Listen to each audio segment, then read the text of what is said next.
Good morning, everyone.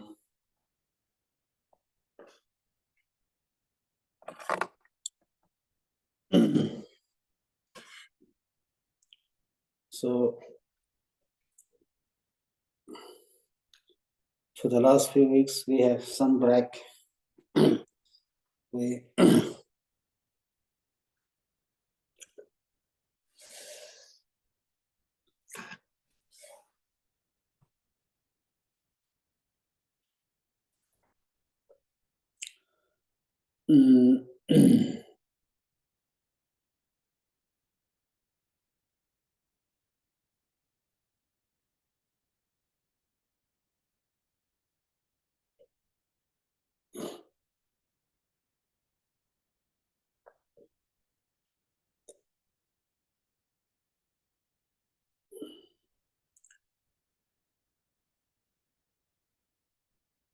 so the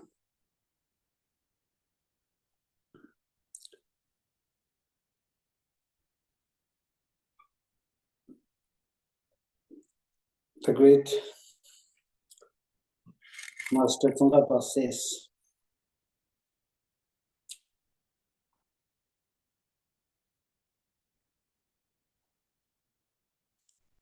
guarding and observing the law of karma is the root of all virtues and happiness.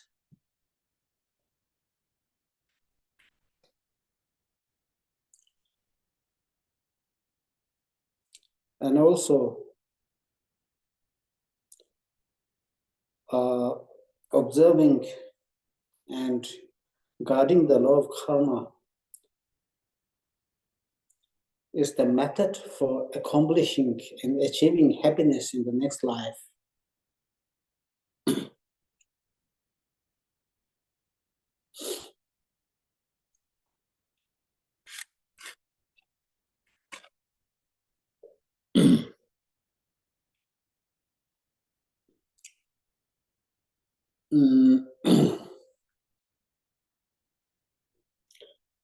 So therefore,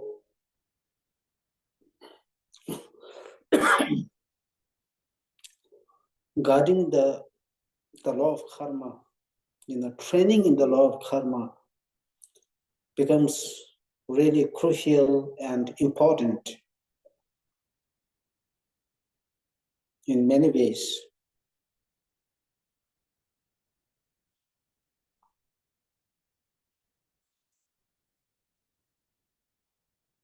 If I cite some of the statement,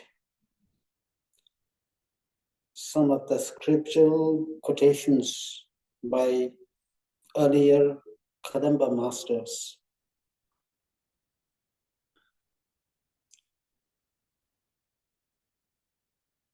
Master Adisha's teacher, Avadhuti,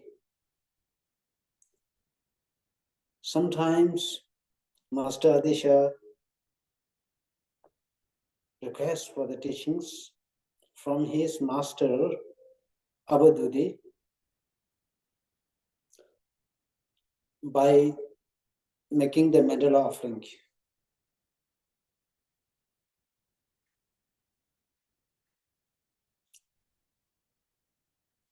And Master Avadhuti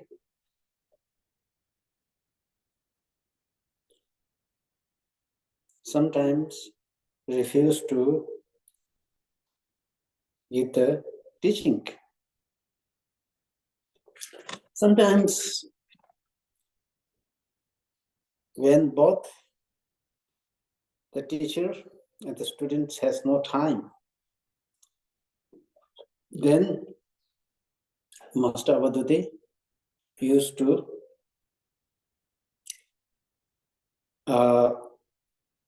give the teaching. One time, Master Adisha and his teacher Avadhuti was just crossing the bridge, a narrow bridge. As they were crossing the narrow bridge, Master Avadhuti was, going ahead. So Master Abadudda returned back and said to Master Disha, until and unless one has not removed the ego, one has not removed the self-grasping, it is highly important, highly critical to train in the law of karma. The so-called the scholar is still in the hell. The so-called this yogi is still in the hell. So what it indicates, no matter how scholarly, no matter how much informative, how much knowledgeable we are,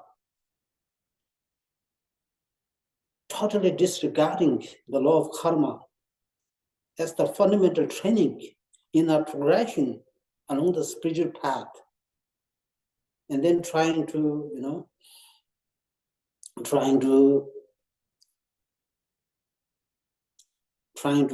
train in the higher practices, totally disregarding the law of karma.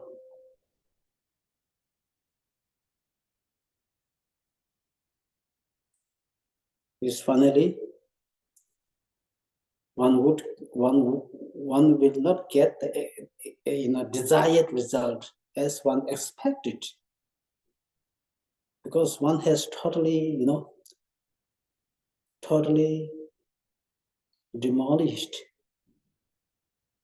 the root of all the virtue, the root of all the goodness, with the proper foundation of the law of karma as the basis on which we can build a spiritual castle.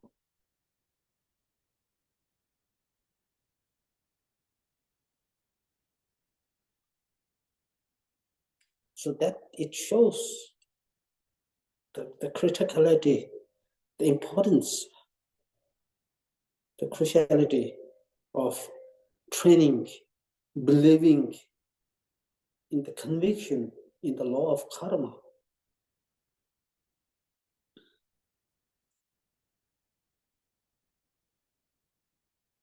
Again,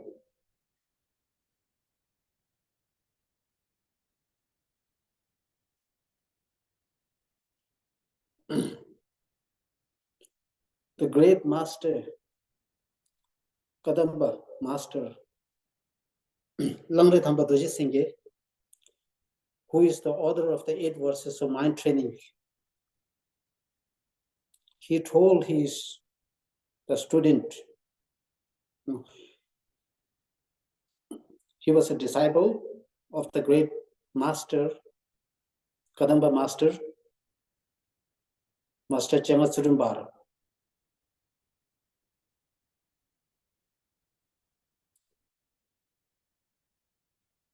When this great master, Langri Thangpa Doji Singye, requested for the teachings from his teacher, Master Tsudumbar, at this point, the great Master Tsudumbar, he cited one statement from the Nagarjuna's text called Friendly Letter. He read this one statement and came to the conclusion, training, guarding, believing in the law of karma it itself is the instruction. This is the instruction that I can give.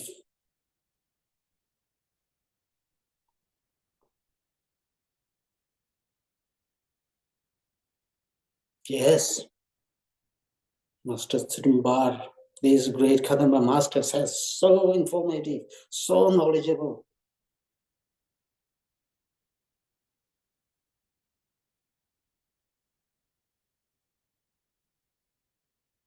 So knowledgeable.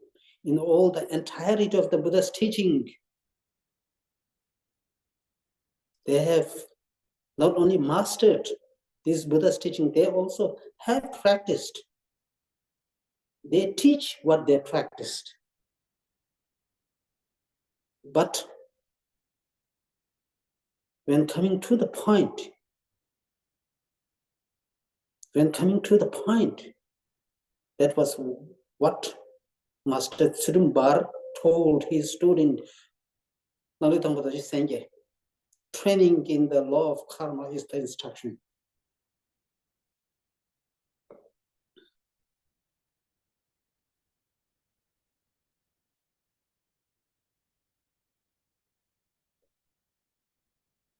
It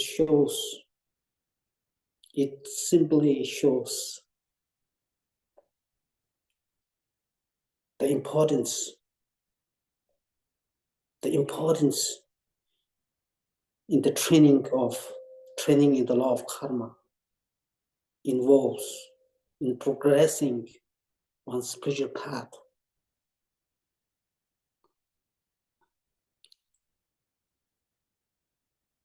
Again,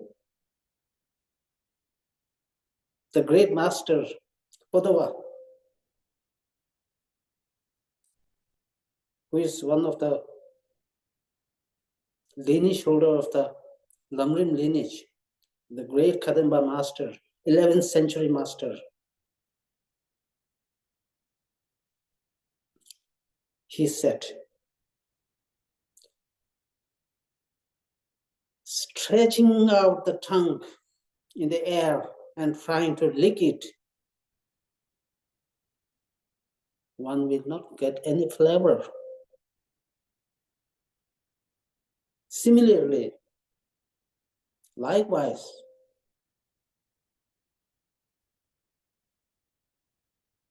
without training in the law of karma, is like one will not get any flavor of the Dharma practice.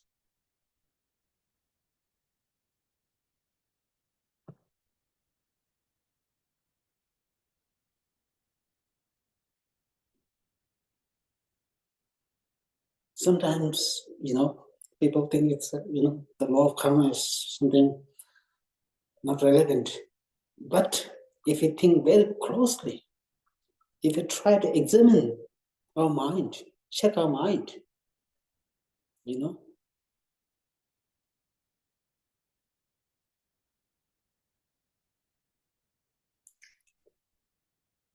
question can be raised, are we really, convinced? Do we really have some degree of confidence that I will not go to lower limb after this life?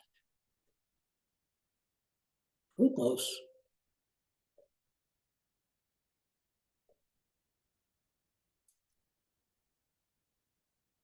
If we do so long as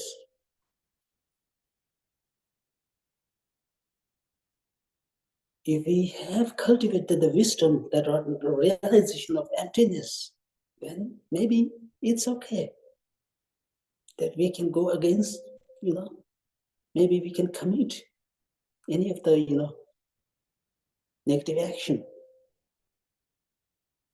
But then that is not the stage that we have reached. If we haven't reached that stage, it's simply, we are simply inspired to train in the law of karma.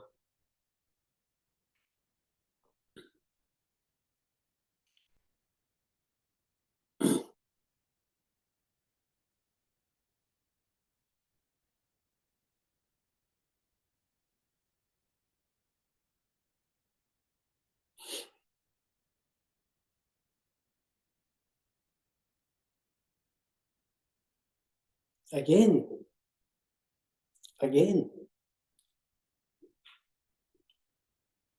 there is another master called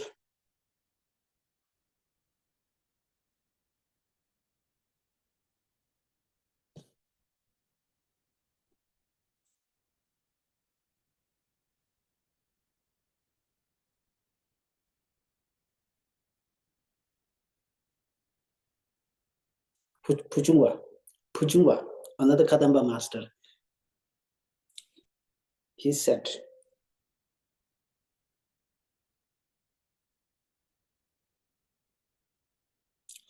just training in the law of karma itself is something important. I don't teach, I don't listen, I don't hear the teaching, I don't teach the Dharma discourse. Just training in the law of karma itself is sometimes difficult.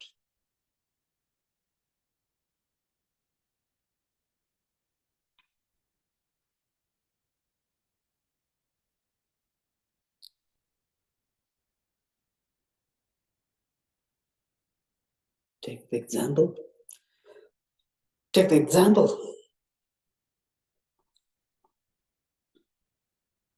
For example, like refraining from 10 non-virtuous actions, right? Sometimes, these, refraining from 10 non-virtuous actions, seems rather simple, But if we really try to check our mind, how much we can, refrain, how much we can restrain from indulging in the 10 non-virtuous actions, then it is something that we can count, how much we can, observe, how much we can refrain from these 10 non-virtuous actions. Sometimes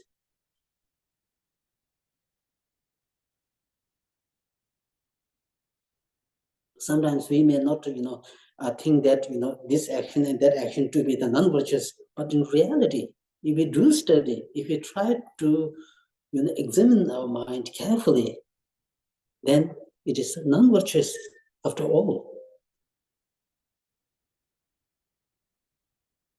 The thing is that we simply don't recognize sometimes the actions to be the non-virtuous, but in reality, but it's a non-virtuous action.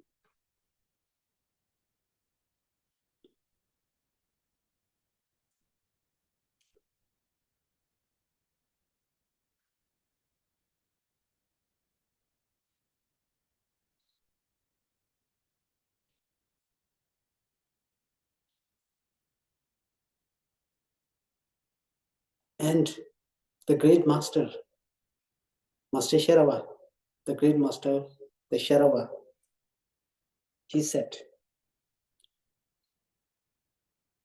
disregarding the law of karma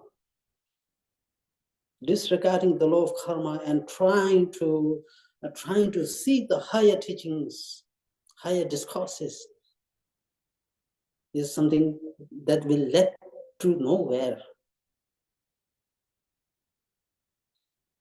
One is lost in the ocean. One is confused. Because one is totally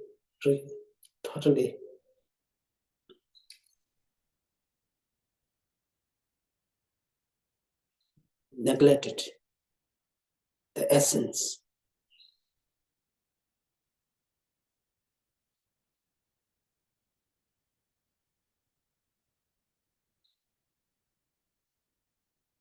So when we train in the spiritual path, we need to be very skillful in training the spiritual path.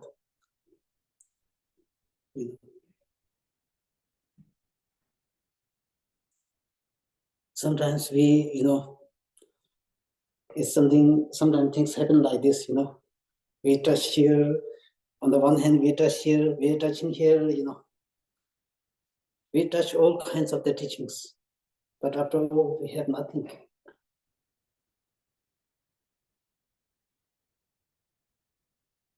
So that's why we need to be very skillful when dealing with the teachings.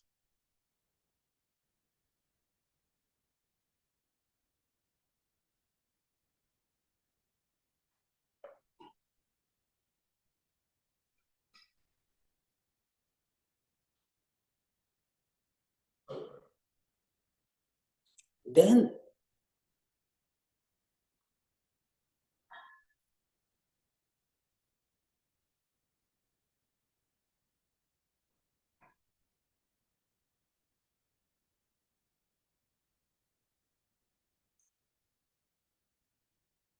so long as we have that belief, we have gained the conviction in the law of karma. When we do have the strong foundation, when we do have the conviction in the law of karma, then our guiding, we are easily able to train in the 10 virtuous actions.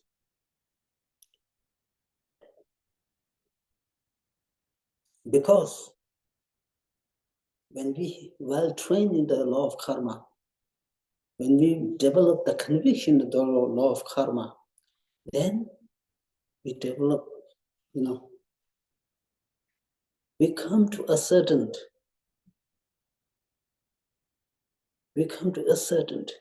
that if we do refrain, if we do commit the negative actions in the very next life, we will fall into the lower limb. Understanding this principle, then we develop the sincere desire, sincere wish to refrain from indulging in the 10 non-virtuous actions.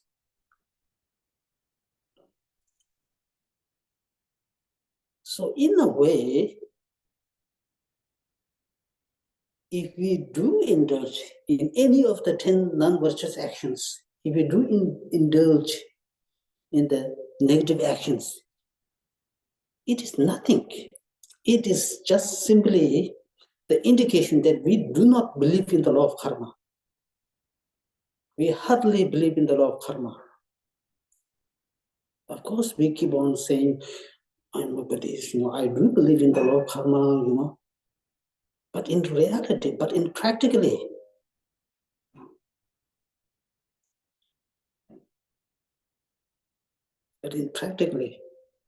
because we are not able to refrain from the 10 non-virtuous actions, either of the 10 non-virtuous actions, then it indicates that we do not believe, we do not have faith, the conviction in the law of karma.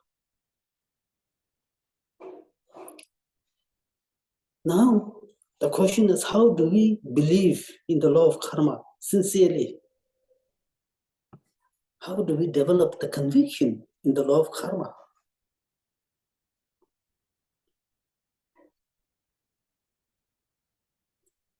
When we talk about the law of karma, it's a very vast topic.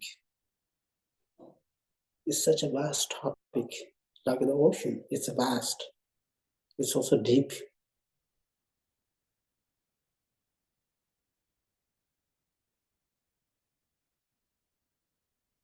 How do we develop the conviction? That really matters. That truly matters. That really matters.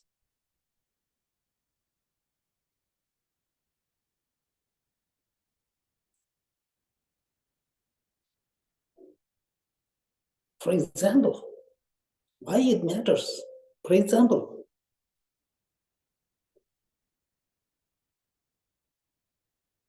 I do understand. Now, for example, take an example. I do understand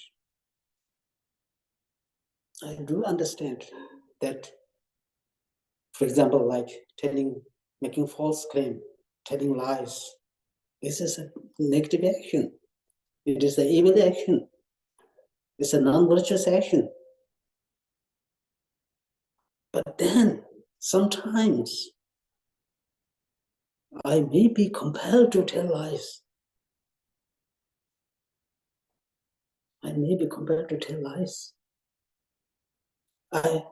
I also do understand that killing is not good. Sometimes I also forced to take the life of the small insects, the bugs, red bugs, the mosquitoes.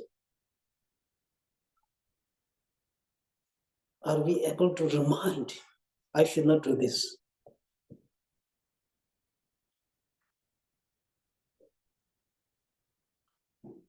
I should not, even take the life of the insects, small insects.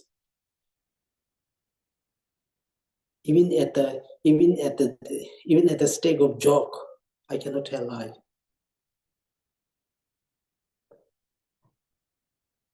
Am I strong enough in all major situations that I should not tell lie, I should not take the life of others, including the insects, the animals? So long as we are able to, remind ourselves that I should not indulge under all the circumstances, then it shows you have some belief in the law of karma. We have some belief in the law of karma.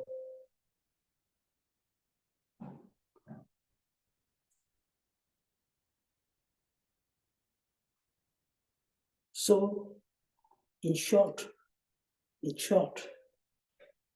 really need to develop the conviction in the law of karma. Of course,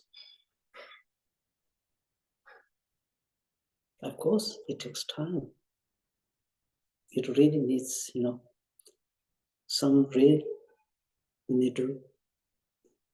one need to hear a lot of teachings, a lot of, the stories relating to the law of karma.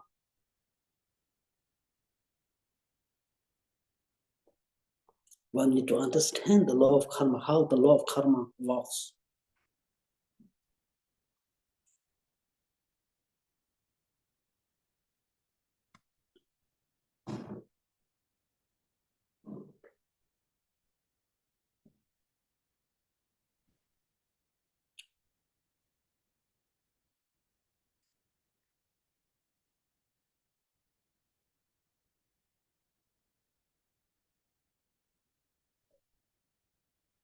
So in a way,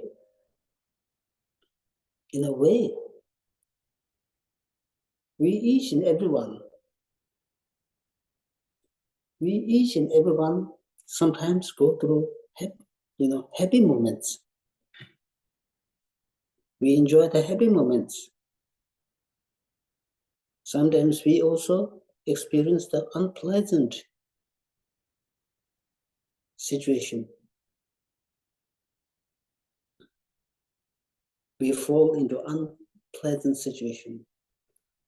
Yet on the other hand, at some occasions, we do enjoy the happy moments, happy time.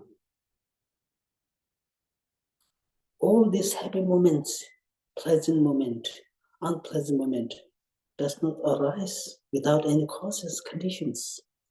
All this arises from its own causes and conditions.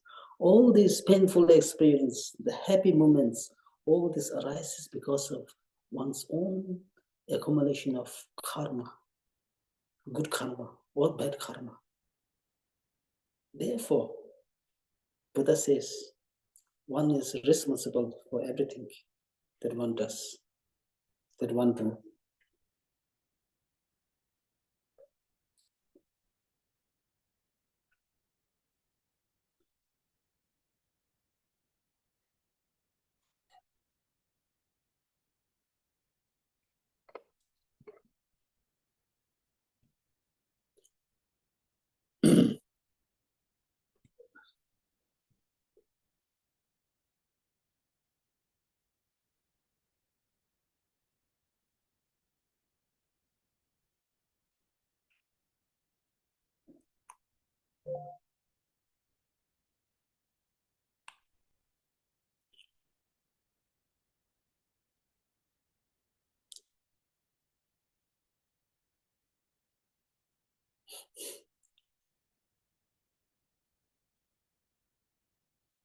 In fact, when we try to understand what really is happiness, how do we define happiness? How do we define happiness? What is happiness?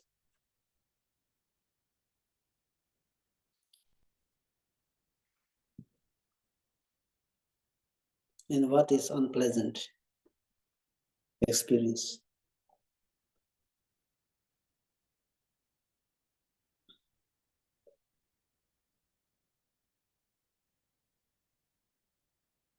So one of the powerful method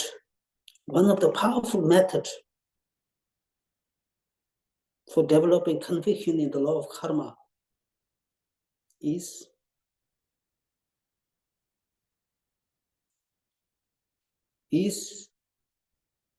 the fact that we do not want suffering. That's it. That is a real fact. No one has to inspire us. No one has to say it. We have this innate feeling, the innate aspiration to be happy, to get rid of suffering.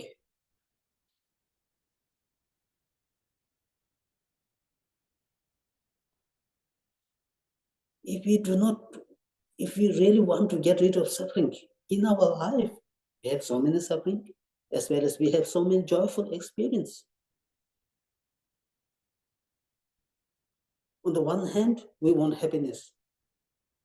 On the other hand, we want to get rid of the suffering. And we want that happiness to be long-lasting happiness. We want that pleasant experience to be something long-lasting, which lasts as long as possible. And on the other hand, we do not desire even the 1 inch, even the 1 millisecond duration of suffering. If that is really our aspiration, a desire.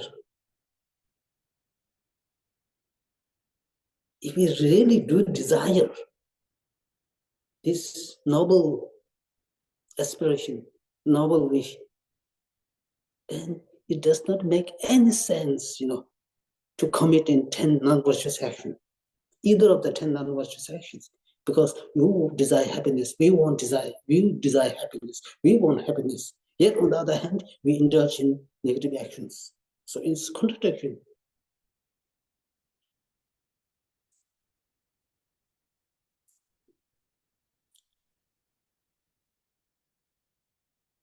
So if we do not desire painful experience, if we do not want to undergo the difficulties in the life, then the simple thing is, we refrain from all negative actions. We refrain from negative actions. But on the other hand, we keep on committing negative actions. We need to stop that negative actions. How do we stop negative actions?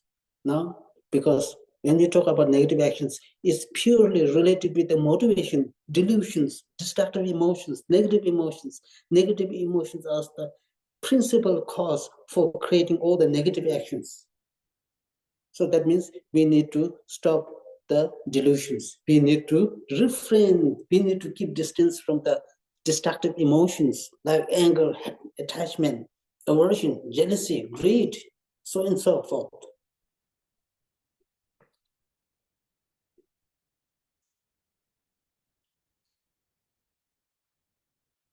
And all this, after all these delusions, which once comes like ripples of water, one after the another, all this arises because of grasping the ego. Where does this grasping in ego comes from? It always comes from the ignorance to the reality. Ignorance, that's what we call as ignorance. The grasping at I. Sometimes people call it ego. That we need to destroy it. In order to destroy that, we need to appreciate, we need to develop, cultivate the wisdom, the pure wisdom, the wisdom of emptiness, the wisdom of selflessness.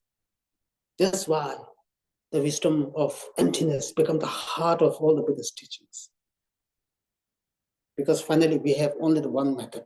If we really remove all the unhappiness in our life once and for all, the only method that we do have is the cultivation of the wisdom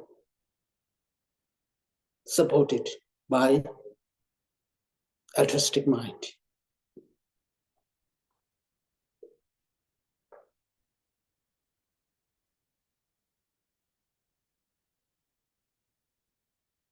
Therefore, the great master Shantideva says, suffering has many good qualities that by understanding the painful experience, suffering, it will dispel the arrogance. It helps us to open our mind. It helps us to reach out to the mass, humanity. It helps us to refrain from negative actions and create the positive actions.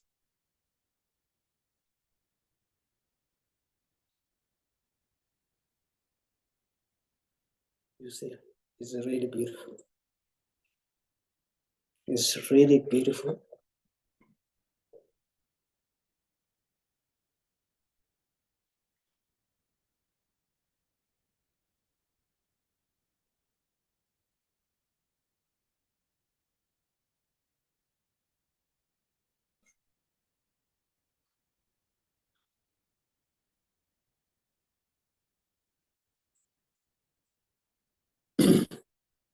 When we talk about refraining from negative actions, we are principally talking now.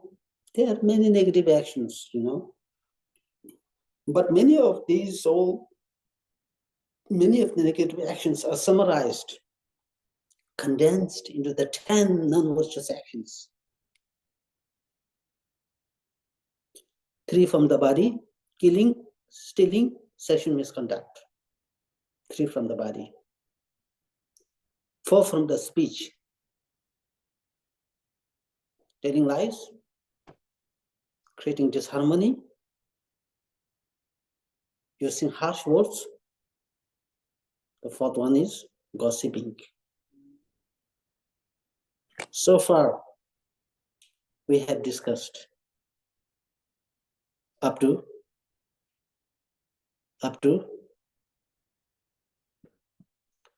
using harsh words. Now, today, we will talk about the gossiping. What is gossiping? Now, the question is, what is gossiping?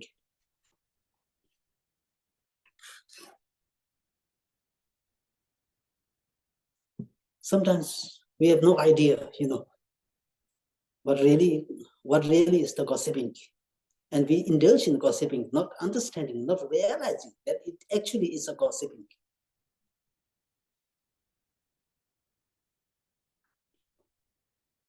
Sometimes gossiping can be also termed as senseless talk, wordless talk, meaningless talk.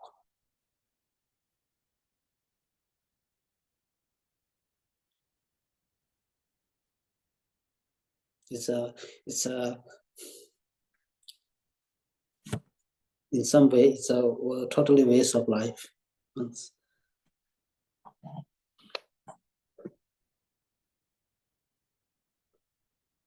That's why one of the great Tibetan master, Kongdan Jambelyang, he says, when we are child, when we are youth, we go to attend school. When we are child, we don't understand much about the Dharma practice, In this way, 20 years is gone. 20 years has gone.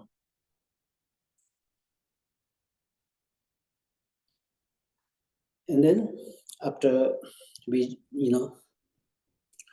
after when we become youth, when we become adult, then we, we join the university, the college, we try to find a job, we try to find a partner, and then there are so many things come in between. In total, it takes again 20 years. In these 20 years, we have some, some tingling, the wish to practice some dharma.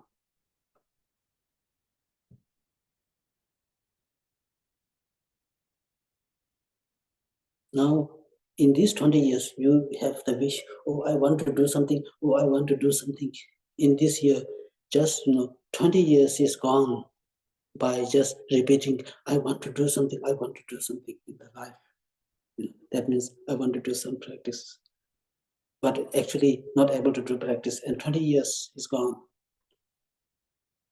Now, finally, once 20 years is spent, oh, now after, getting married and everything well settled, but then due to another, factor, due to another condition, this and that, so many things come up, due to the, busyness of the, the hectic, the life. Now we, oh, no, I haven't done it.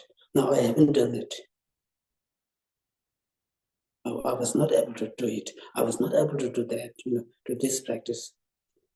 In this way, again, 20 years is gone. In total, 60 years gone without actually making any progress in the spiritual journey.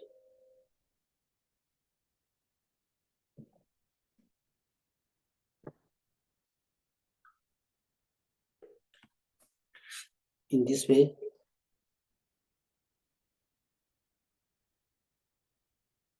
the life is gone. Right. So in this, these things, sometimes much of our time is, spent on gossiping.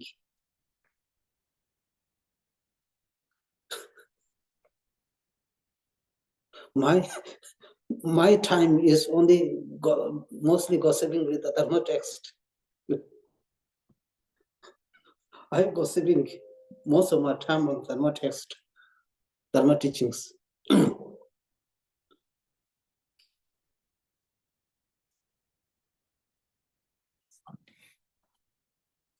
So you see,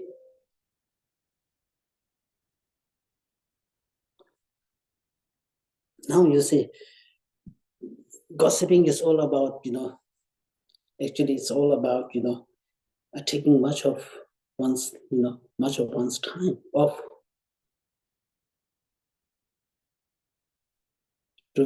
from something which makes our life, a meaningful, this life as well as next life. Now, first, we try to understand gossiping, senseless talk. Now, we have 4 conditions. We have 4 conditions to complete the, to complete the gossiping, the act of gossiping. The first, the basis. What is the basis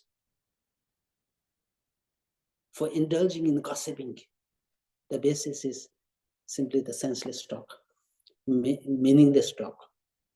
Meaningless or senseless talk is the gossiping, the object of gossiping.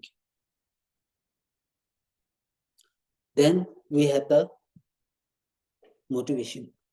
The motivation is just wanting to indulge in gossiping. That is motivation. Then recognition. What is the recognition? Recognition means you recognize, you understand the gossiping as a gossiping, senseless talk as a senseless talk, meaningless talk as a meaningless talk. That's you recognize. Sometimes we don't recognize gossiping as a gossiping. Sometimes we do recognize, but still we gossiping, totally disregarding. That is the motivation. The recognition. Then sometimes we,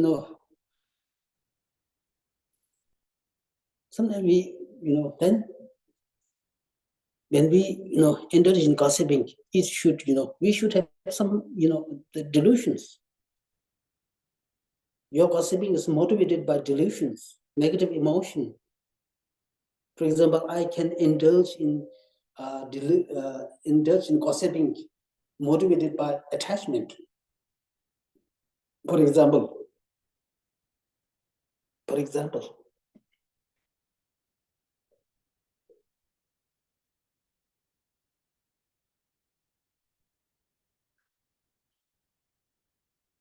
because I'm attached, sometimes motivated by my attachment to the honor, my good name,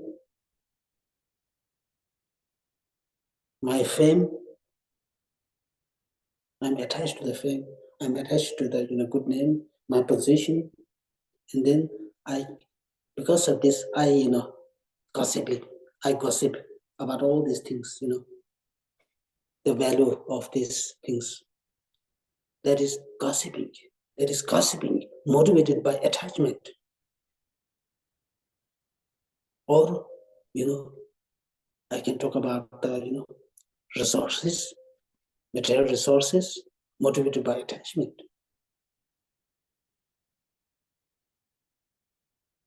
That is senseless talk, motivated by attachment.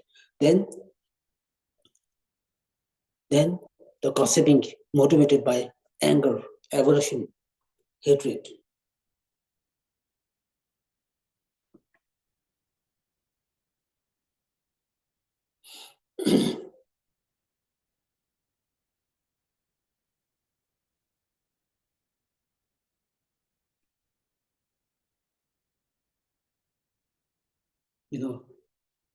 That is now, for example, sometimes this may happen to us, because I don't like that person.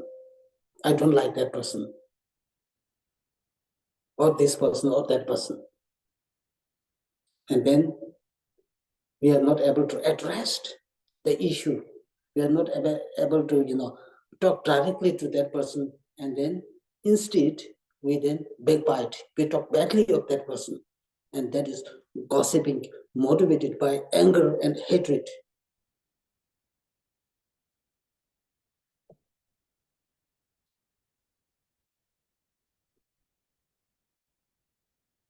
Right?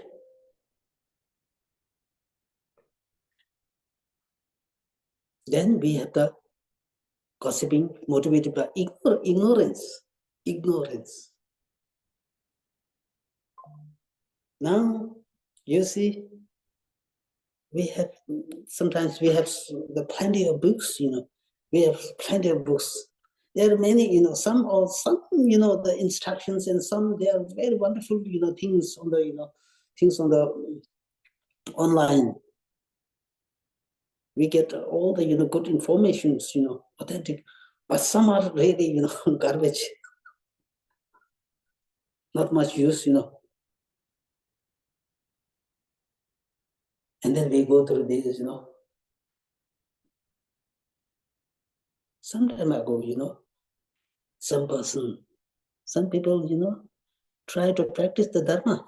They wanted to practice the Dharma through, through the text, through the, searching online. Maybe good.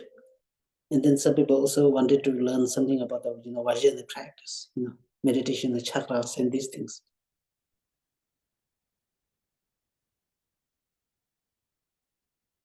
There are so many descriptions of the chakras. The chakras are not, the information of the chakras are not only available in the Buddhism, they are also available in other traditions as well.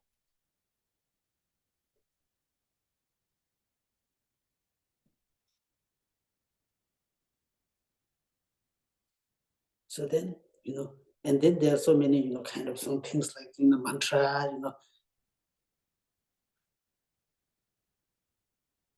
there are some authentic mantra, and then there's some corrupted mantras as well, corrupted information as well. And then if we try to, read all this, try to read all these, try to understand all this, that is gossiping, motivated by ignorance. Because we are not well informed what all this about.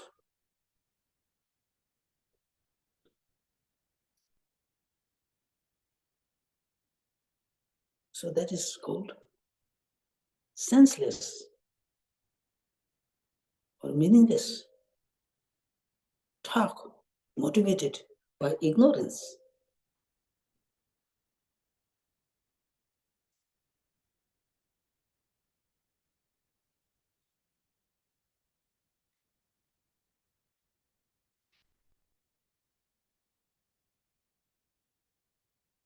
And also, sometimes, we have a book like, which talk about nihilism. Some books, which relates to nihilism, the denial of the law of karma. Law of karma does not exist. Some people think three jivas does not exist. If three jivas does exist, if the Buddha does exist, who knows that person is Buddha? Who declared this kind of perceptions, this kind of thinking is, and then trying to express it to oneself or to others.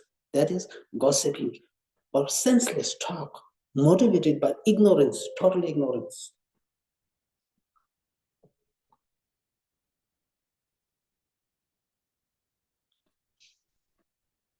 So that is so that is on the motivation part. Motivation part. Now, what is the execution? The act, act. The act means now, when we actually express it, when we indulge in gossiping, when we indulge in,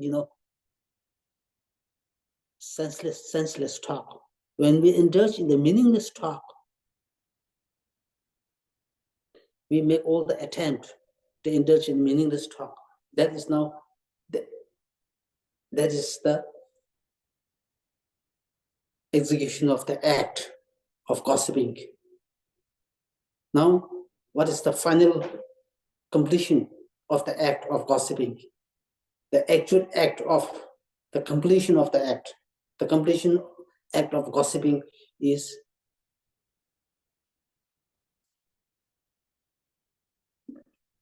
for example, we begin gossiping at 1 o'clock and at 3 o'clock we complete, we stop. Now let us, it's too much, we stop at 3 o'clock. Now that is total gossiping.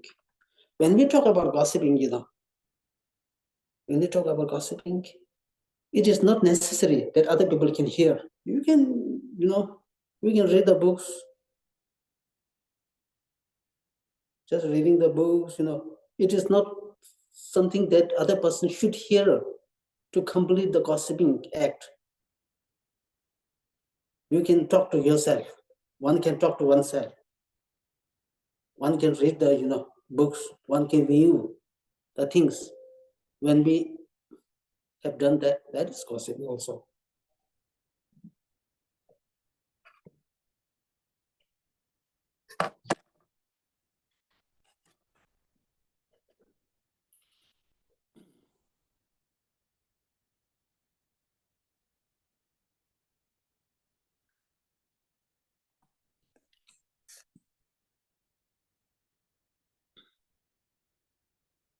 So therefore, it is, very important to understand the gossiping part so that we are able to refrain from indulging and engaging in gossiping. Because gossiping is, something that it can occur. It can occur to anybody.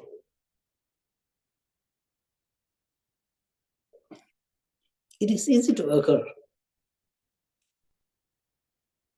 Then, so this is very interesting. So, which brings me to a question that you said that even we nobody can hear our gossiping, just reading some meaningless books, like and that counts as a gossiping, right?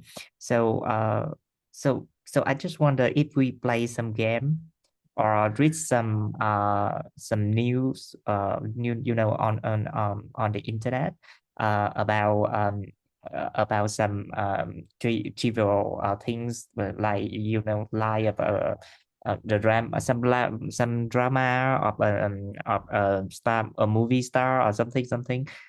Is that counts as gossiping also?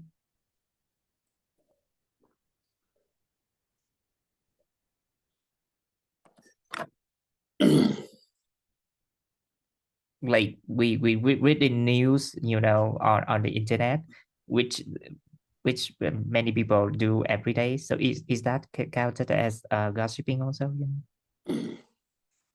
Yeah.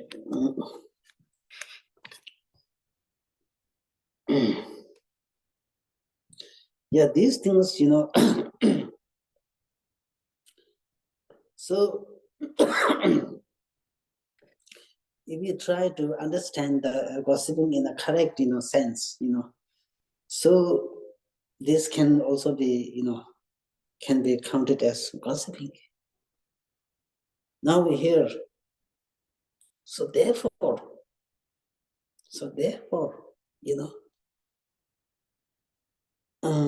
if we really try to understand the overall, teachings of the Buddha, sometimes, people, focus only on one practice, that's great, but, it is much beneficial to gain the overall understanding of the Buddha's teaching in its entirety, right? Now, for example, it says, uh, um,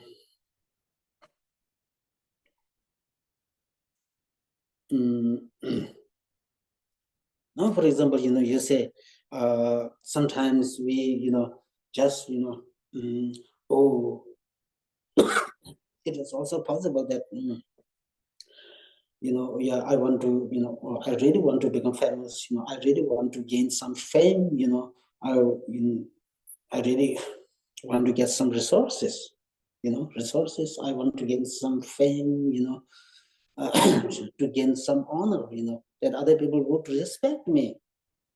In this kind of motivation, I can indulge in some form of practice. Externally, it looks practice, but in deep down, because one's motivation is so polluted, so polluted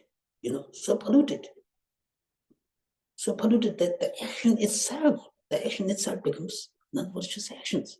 But it look outside, your dharma practice, right? Now, for example, right? And then, we can circumambulate. We can go around the stupa. Good action, no doubt. We can recite the prayer, no doubt. Good action. But then, now, sometimes, we circumambulate we go around the stupa, indulge in all the gossiping, talking about this people, talking about that people, and then, we are sometimes doing the prayer, reciting mantra, and then get distracted. We have the mobile here, mobile on close by, and then, this, we check. The mind is totally distracted. Of course, I'm not saying, we can create merit, but that is a very weak, merit that we create, because your mind is totally distracted. And also, it's the same like stupa, maybe because of the power of the stupa, because of some blessing of the stupa, you can get merit. But from the motivation part, it's a negative.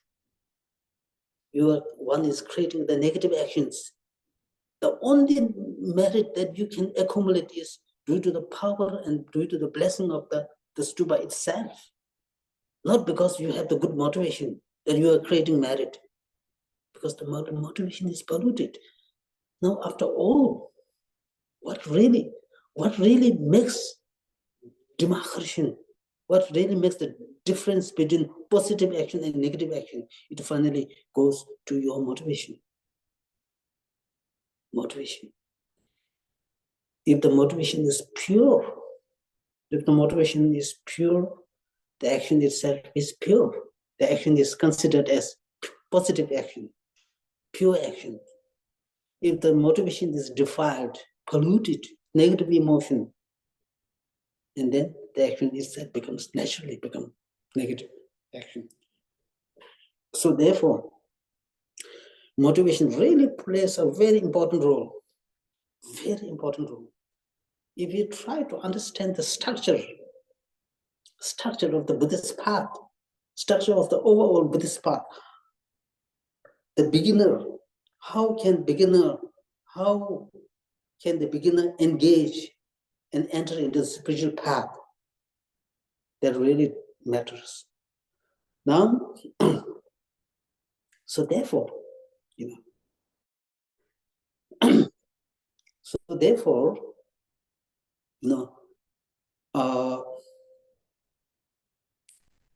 so therefore, any action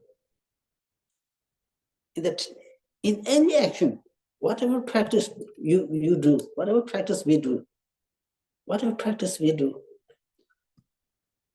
the first motivation is what? In any action, any meditation, any action, the beginning motivation should be your motivation should be the sense of renunciation.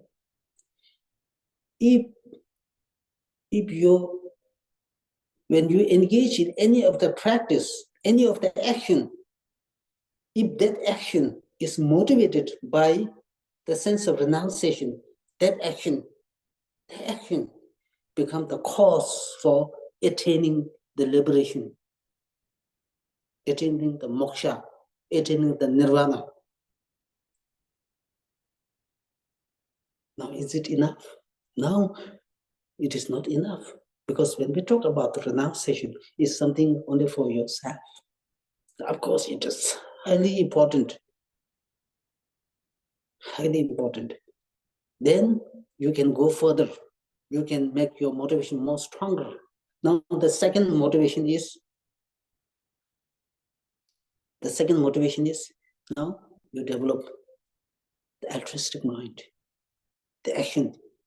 When we engage in the particular action or practice, if it is motivated by the sense of enlightenment, the wish to achieve enlightenment, that action or that practice become the cause for achieving enlightenment, Buddhahood.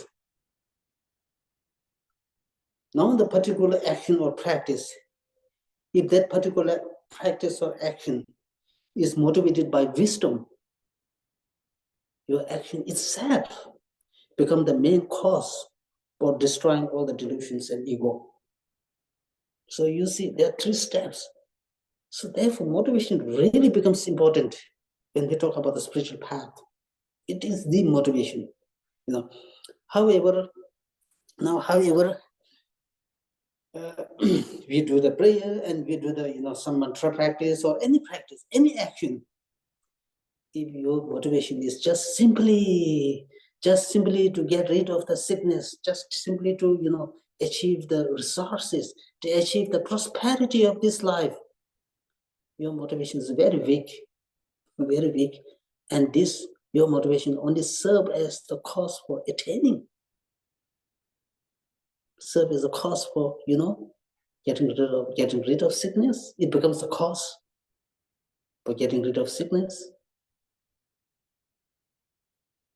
or the best is now I refrain from killing, I refrain from stealing, I refrain from sexual misconduct, I also refrain from gossiping, because I want happiness in the next life. This kind of thinking, because you refrain from negative actions. We refrain from negative actions. We try to guard the virtuous actions, just simply to attain the higher rebirth, to simply to achieve the prosperity, the happiness in the next life. Oh, what you are doing, what we are doing, different from 10 non-virtuous actions, any actions become just simply the cause for achieving the happiness only in the next life. That is again very weak. That quite weak. What makes the action weak or stronger is again motivation. Motivated by the sense of renunciation, motivated by the sense of altruistic mind, the bodhicitta, motivated by the sense of wisdom. These are far more powerful and more surpassable. So you see, if you try to look from this angle, then we can almost say, and we can confirm that these kind of things falls into the category of gossiping. Those actions, seeing the war movies, I mean, we can say the war movies. However, again,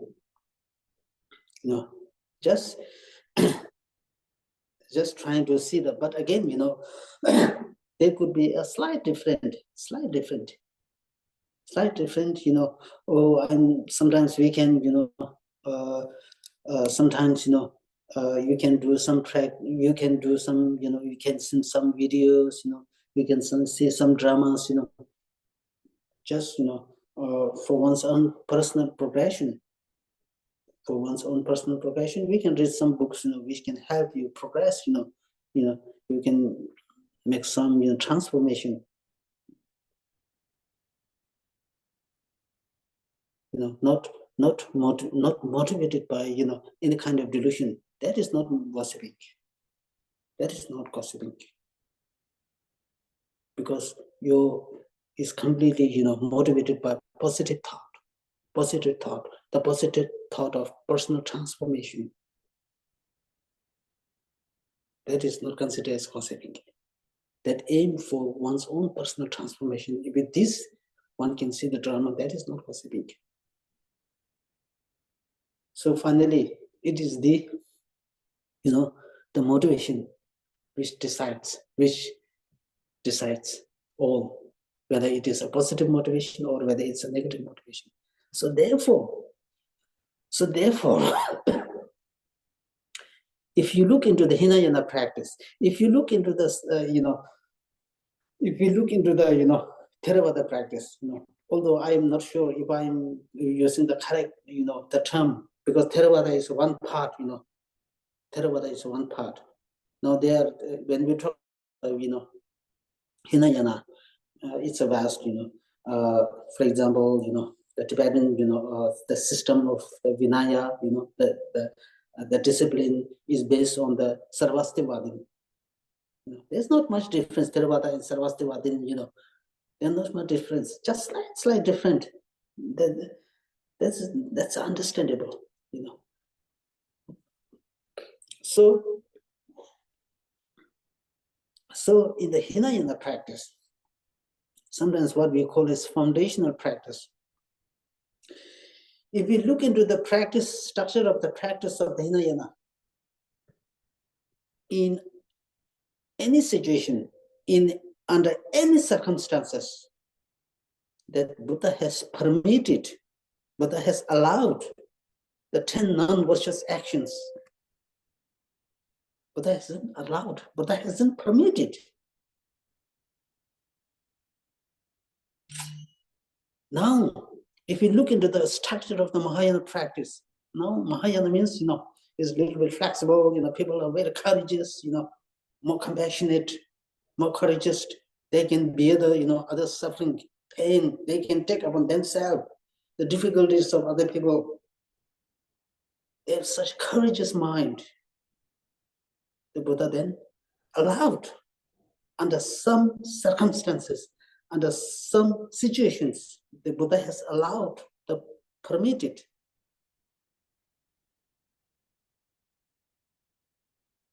some of the negative actions.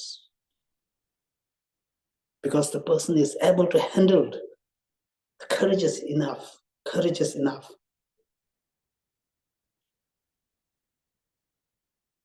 Whereas for the beginner, like us, in no way, because, once these, indulging negative actions, has huge, kind of impact, negative influence, right? So still has a lot of need to, explain, talk a bit about the gossiping,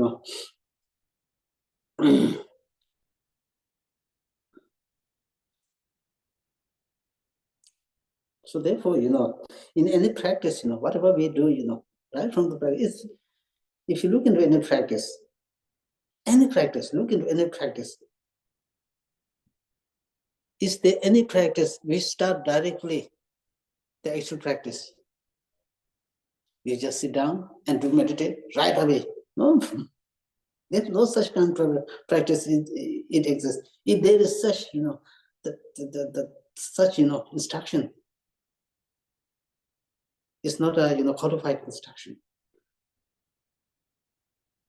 All the text, all the Dharma text, Dharma practice, sadhana, whether it is sadhana, whether it's meditation on emptiness, whether it's meditation on bodhicitta, whether it's meditation on impermanent, everything started with meditation on bodhicitta first. Sanjay Shodachoki Sonanda, we read this. Why? To make all the practice something, your mind should be infused with the bodhicitta. Sometimes,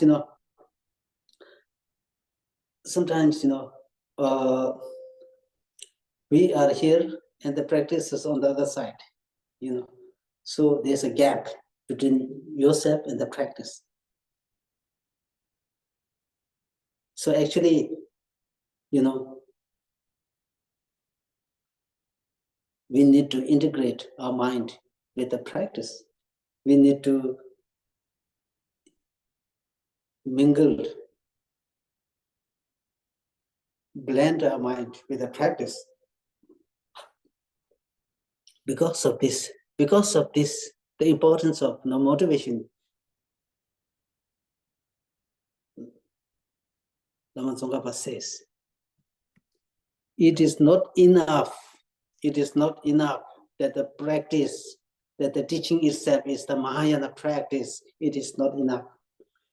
The person who is doing the practice, the doer, the practitioner, himself or herself should become the Mahayanist, should become the person of Mahayana.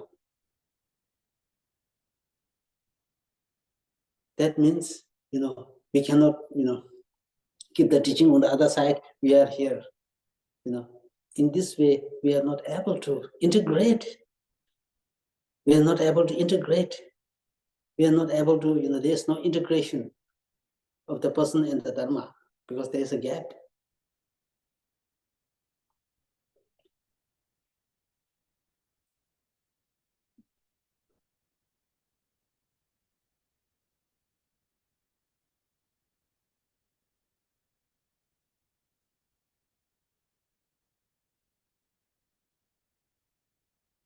The great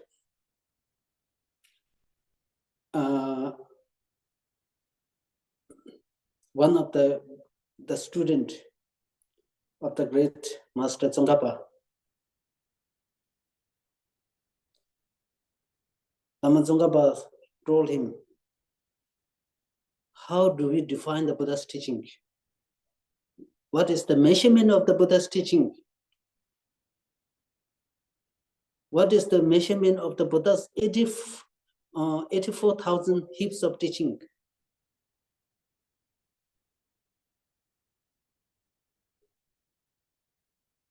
His student,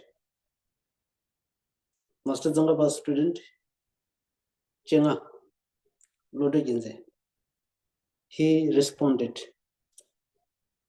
each of the Buddha's, the words should act as an antidote to the delusions, to the negative emotions. And that is the definition of the 84,000 of the Buddha's teaching.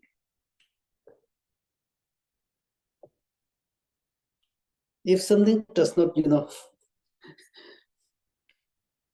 no matter how, we, practice, it does not give any, some kind of feeling, the deep sense of, the moving the heart.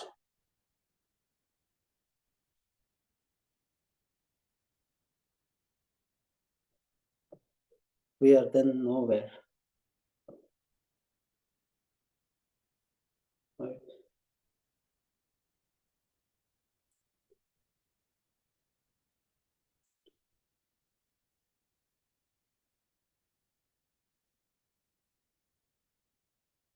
Right. And also, you see, if we look from the motivation side, the purity of the motivation, then many of the actions, if not be, if not considered well, it may appear as some, practice, but sometimes it's difficult.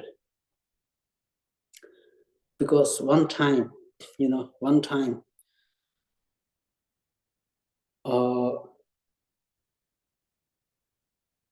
Milarepas, the great, Yogi Milarepas, his student, Thapal Haji. Thapal Haji was so willing and so eager to meet his teacher, Milarepa. He was so, thirst. He was so longing to see his teacher, Milarepa. So, he was traveling all the difficulties on the difficult path. He was traveling through all the difficult path. Sometimes, Milarepa creates some, some kind of, illusions to make the, the student Thapal, Kambupa, faced with some difficulty. Sometimes Thapal Haji developed some kind of, some degree of arrogance. Milarepa realized this. Milarepa really don't want to meet him. He just, postponed. He postponed meeting his student because in the student's heart developed the arrogance. So when he does not develop arrogance, really, truly the purity of seeing and meeting his guru, Milarepa, then, things are going well. So you see, the motivation really involves critically. What is the beginning of the meditation? What is the beginning of the meditation?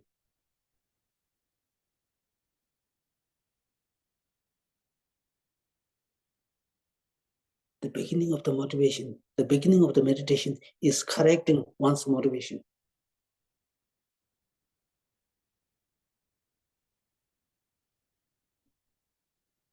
This is very clearly and well said by the great master, First Panchen Lama, Losang Chökyi, in his the writing, The Purity of the Quotient.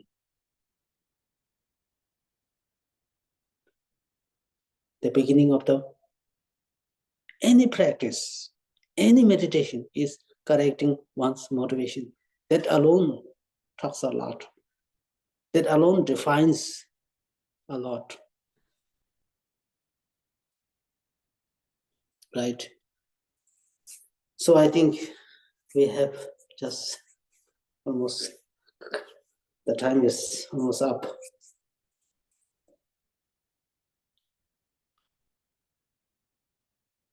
So then next week we will proceed with the three remaining non-virtuous actions from the mind: covetousness, ill intention, the wrong view. We will discuss next time, this week. So any question? If no question, yeah, we'll read the prayer.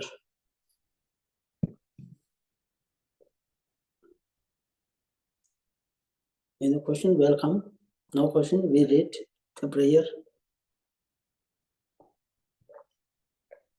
Dạ, có ai có câu hỏi xin gõ vào khung chat ạ, hoặc là giơ tay để nói trực tiếp với thầy Sandu. So anybody who have questions for Ben Sandu, please type them down on the chat box below, or please raise your hand so we will let you talk directly to Ben.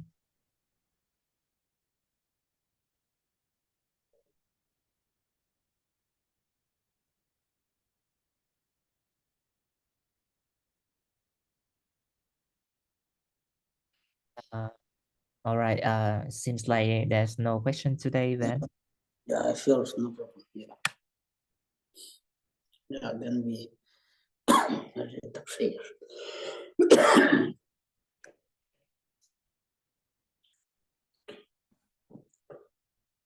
Yewa di ye nyodo da lama sanje rujo ne do ji yo mo le pa te ye sa lang we wa shu chan ju sen ju rin bo che ma ye pa na ji yo ji yewa nyam ba me ba ya ko ne kon do pe wa shu Yanda tawa rinpo che maye eba na je yo ji jewa nyamba meba ya kone kondo pewa shu tongwa dane teba ta tenpa dane reba ye dane semche tamje ji nena gyunja she yo ji 사소 정화 쟁보 남과 신도 다보야 semje 메바이 나마 녜제 시야 쇼 지세 남가 네바다 안도와 데세 네요와 데세다네 네요네 요베 도냐 세와 쇼 데네 제즈 라마 도제제 마요도베 데데 도nye 그 마르 단단다라 메바다 Da ye de ye xian la dang wa yi, zhou jue de da den bar jin ye la, zhang de bao yue jie da qian ba da, gun du sang bo te yang te xian de, te da gun jian jie song da lo ji, ye wan de da tang jie ra do mo, te song xie bian ye wa tam jie ji. Mowa gana chodo ngaba de da yin je ve za wa de ge ja sang bo je je ra do mowa ya wa gen de shan be lo je chang wa ce ba me ce ye mo do ze yang da lan ye da be cho ye xie sha be re wang da de so wang de da zhe yang da wei ma ye de chang se che jo ren ye yin de du lu wa xi yang ba re mo ba do xie wang ru wa ren bo da de xiu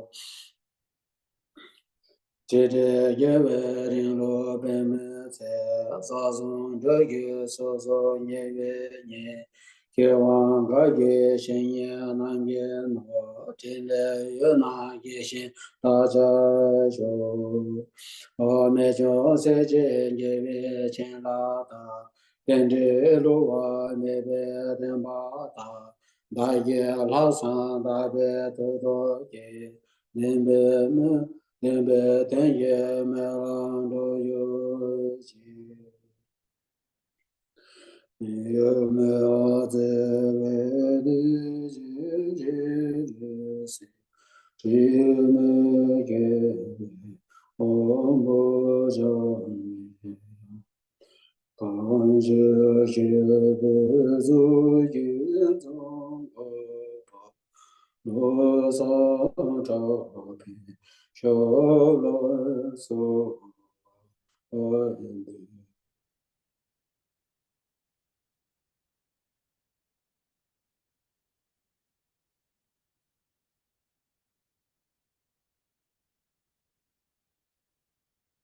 Thank you so much, Ben. Okay, yeah. Okay, thank you everyone. Dạ, xin mọi người nán lại, ban tổ chức có thông báo. Dạ, thưa mọi người là tuần tới đó, thầy Sandu sẽ tiếp tục giảng mọi người. Thay vì là đầu tháng thì mình làm cái lễ Tara Puja, nhưng mà tuần tới thì thầy Sandu sẽ tiếp tục giảng để cho xong cái phần mà thập bát thiện nghiệp này. Rồi sau đó thì ngài Galton, khi ngài Galton trở lại Mỹ thì ngày 13 tây tháng 4 thì ngài Galton sẽ ban quán đảnh Tara nha mọi người. Cho nên là những bạn nào mới mà chưa nhận được quán đảnh Tara thì nên nhớ ghi vào lịch để mà mình tham gia cái ngày hôm đó.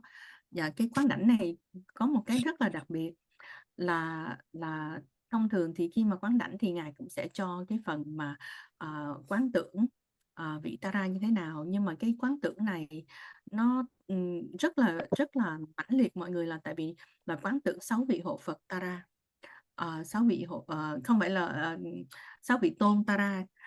Cho nên là cái quán đảnh này là nó đi sâu vào hơn, và mình có thể thiền và quán đảnh.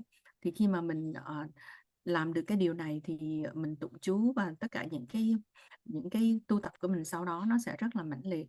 Cho nên đây là một cái dịp đặc biệt.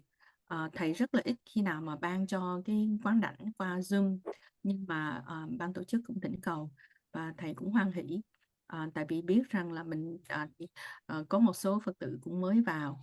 Và sau đó cái điều mà rất là vui đó là sau khi cái buổi ban quán đảnh đó thì có thể là thầy sẽ vừa ban quán đảnh vừa dạy cách thực hành pháp Tara 2 tuần hoặc là 3 tuần trong tháng 4. Và rồi sau đó thì mình sẽ mỗi tuần như vậy mình sẽ tụng chú Tara, mình sẽ làm theo cái nghi quỹ mà thầy đã hướng dẫn. Cho nên là hàng tuần mình sẽ có cái sự tu tập pháp môn Tara.